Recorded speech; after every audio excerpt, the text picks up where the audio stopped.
Russia হলো বিশ্বের সবচেয়ে বড় দেশ, যা আমরা কম বেশি সবাই জানি। কিন্তু যদি বলা হয় বিশ্বের সবচেয়ে ছোট দেশ কোনটি, উত্তর হয়তো কেউ বলতে পারবে, আবার কেউ বলতে পারবে না। যারা বলতে পারবে না তারা হয়তো বলবে বিশ্বের সবচেয়ে ছোট দেশ হলো ভ্যাটিকান সিটি। কিন্তু ভ্যাটিকান সিটি ছাড়াও আরও একটি দেশ রয়েছে যাদেরকে বিশ্বের অন্য দেশগুলো এখনো স্বীকৃতি না দিলেও এরা নিজেদেরকে একটি স্বয়ংসম্পূর্ণ দেশ বা মাইক্রো নেশন হিসাবে দাবি করে। চলুন আজকে জেনে নেই বিশ্বের সবচেয়ে ছোট দেশ সম্পর্কে। পৃথিবীর সবথেকে ছোট এই দেশের নাম হলো প্রিন্সিপালিটি অফ সিল্যান্ড। সংক্ষেপে এই দেশটিকে বলা হয় সিল্যান্ড। এই ক্ষুদ্রতম দেশটির মোট আয়তন 550 বর্গমিটার। ইংল্যান্ডের উত্তর সাগরে এই রাষ্ট্রটির অবস্থান। এই দেশটিতে যেতে হলে ইংল্যান্ডের উত্তর উপকূল থেকে 10 কিলোমিটার সাগরের গভীরে যেতে হবে। বিশাল নীল সমুদ্র এবং এর মাঝখানে দাঁড়িয়ে আছে একটি ইস্পাতের প্ল্যাটফর্ম। এই দেশটি সাগরের উপরে ভাসমান অবস্থায় রয়েছে। মাটি থেকে অনেকটা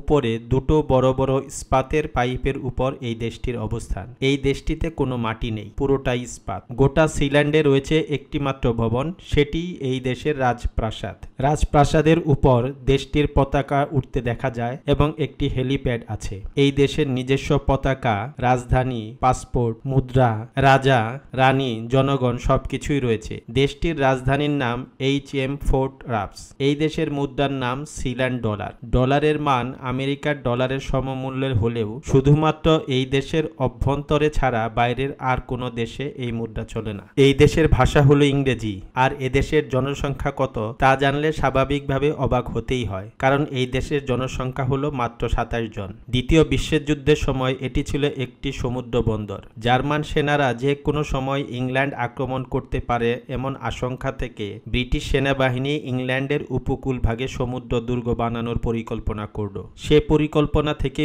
উপকূল থেকে 10 কিলোমিটার গভীরে বানানো হলো মাউন্টশেল সি ফোর্ট। এখান থেকে শত্রু যুদ্ধ জাহাজগুলোর উপর নজরদারি করা হতো এবং তার সম্পর্কে রিপোর্ট করা হতো। প্রয়োজনে শত্রু জাহাজে আক্রমণ পরিচালনার কাজও চলত। যুদ্ধের সময় এটি প্রায় 150 থেকে 300 জন সৈন্যের আবাসস্থল ছিল। দ্বিতীয় বিশ্বযুদ্ধ শেষ হলে অন্যান্য অসংখ্য দুর্গের সঙ্গে ব্রিটিশ সেনাবাহিনী 1956 সালে এটাকে পরিত্যক্ত ঘোষণা করে। 1967 সালের 2রা সেপ্টেম্বর ব্রিটিশ নাগরিক মেজর প্যাটস রয় বেটস এবং তার পরিবার এই জায়গাটির স্বত্বাধিকারী হন। তারপর তারা এটাকে একটি স্বাধীন মাইক্রো রাষ্ট্র হিসেবে ঘোষণা দেন। তিনি 2 সেপ্টেম্বর তারিখটি বেছে নিয়েছিলেন কারণ এটি ছিল জোয়ানের জন্মদিন এবং দুর্গটিকে তিনি স্ত্রীকে জন্মদিনের উপহার হিসাবে দেন।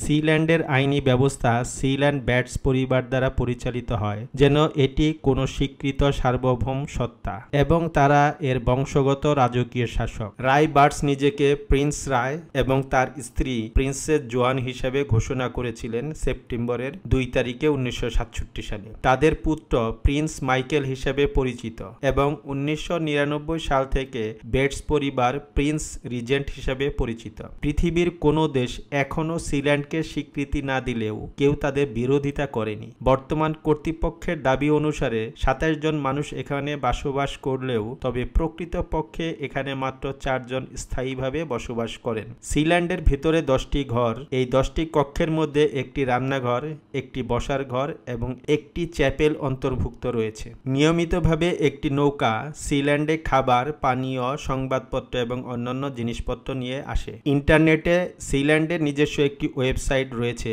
সেখানে সিল্যান্ডের নানা স্মারক, ডাক টিকিট, মুদ্রা ইত্যাদি কিনতে পাওয়া যায়। সেই সাথে সিল্যান্ডের পাসপোর্ট করে চাইলে ঘুরেও আসতে পারেন এই দেশটিকে। বিশ্বের সবচেয়ে ক্ষুদ্রতম দেশটি সম্পর্কে একটি ধারণা দেওয়া হলো। আশা করি যেটি আপনাদের ভালো লেগেছে। যদি ভালো লাগে তো পরবর্তীতে আপনারা আমাদের সাথেই থাকবেন সেই আশা ব্যক্ত করছি।